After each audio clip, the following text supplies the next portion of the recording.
ارشاد فرمایا الا انبئکم، کیا میں تمہیں خبر نہ دوں بے اکبر الکبائر، جو بڑے بڑے گناہ ہیں ان کی۔ وہ ہمہ تن گوش ہو گئے کہ جی حضور ارشاد کیجئے۔ تو آقا کریم نے جو پہلی بات ارشاد فرمائی الاشراک باللہ، اللہ کے ساتھ کسی کو شریک ٹھہرانا ہے، اس کی ذات میں، اس کی صفات میں، اس کے افعال میں کوئی شریک نہیں، وہ وحدہ لا شریک ہے۔ دوسری بات حضور نے جو ارشاد فرمائی وہ ہے وعقوق الوالدین، والدین کی نافرمانی۔ امام فخر الدین رازی نے تفسیر کبیر میں لکھا ہے کہ انسان کے وجود کا سبب حقیقی ذات باری تعالیٰ ہے اور سبب مجازی والدین ہیں۔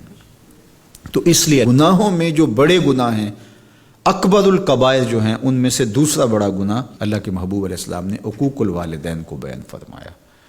تو والدین کے ساتھ حسن سلوک کرنے کی ہمیں تلقین کی گئی، اور یہ شریعت اسلامیہ کا ہم سے تقاضا ہے۔ اور ویسے بھی اولاد اگر طبعاً فطرتاً شکر گزار ہو تو وہ ہو ہی نہیں سکتا کہ وہ اپنے والدین کی نافرمانی کرے۔ اللہ کے محبوب علیہ السلام نے ایک موقع پہ ارشاد فرمایا کہ ملعون من سب اباہ، ملعون من سب اباہ، وہ شخص لعنتی ہے جو اپنے ماں باپ کو گالی دیتا ہے۔ تو کتنی سخت مذمت کی گئی اس شخص کی جو والدین کی نافرمانی کرتا ہے۔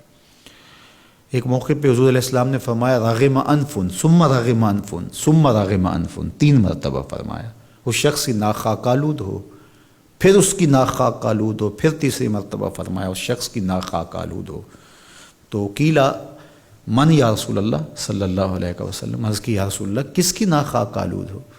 تو آقا کریم علیہ السلام نے فرمایا من ادرک ابویہ عند الکبر احدہما او کلیہما فلم یدخل الجنہ، جس نے والدین کو، ایک کو یا دونوں کو، بڑھاپے میں پایا اور جنت میں داخل نہ ہو سکا، اس شخص کی ناک خاک آلود ہو۔ اور یہ تیسری بات ارشاد فرمانے سے قبل حضور نے تکیہ چھوڑ دیا تھا۔ حضور ٹیک لگائے تشریف فرما تھے، لیکن جب حضور یہ بات ارشاد فرمانے لگے فجلسا وکان متکئا، تو حضور بیٹھ گئے اور حضور نے تکیہ چھوڑ دیا، اور حضور نے فرمایا الا وقول الزور، سن لو، تیسری چیز جھوٹی بات کرنا ہے، جھوٹ بولنا ہے۔ تو یہ ہے اللہ کے محبوب علیہ الصلاۃ والسلام کا سخت تاکید کرنا جھوٹ سے اپنی امت کو بچانے کے لیے۔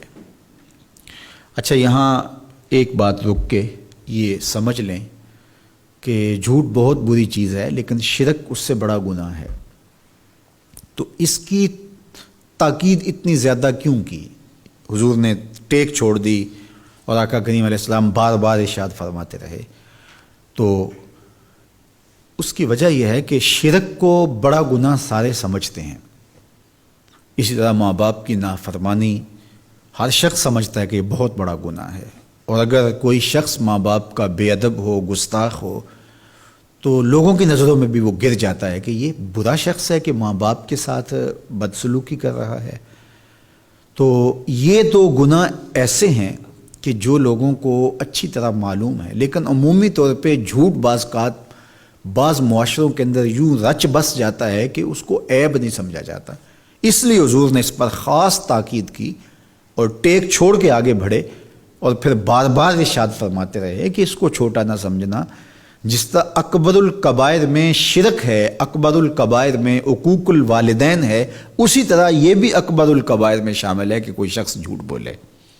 تو جھوٹ بولنا یہ اللہ کی ناراضگی کا سبب اور ذریعہ ہے۔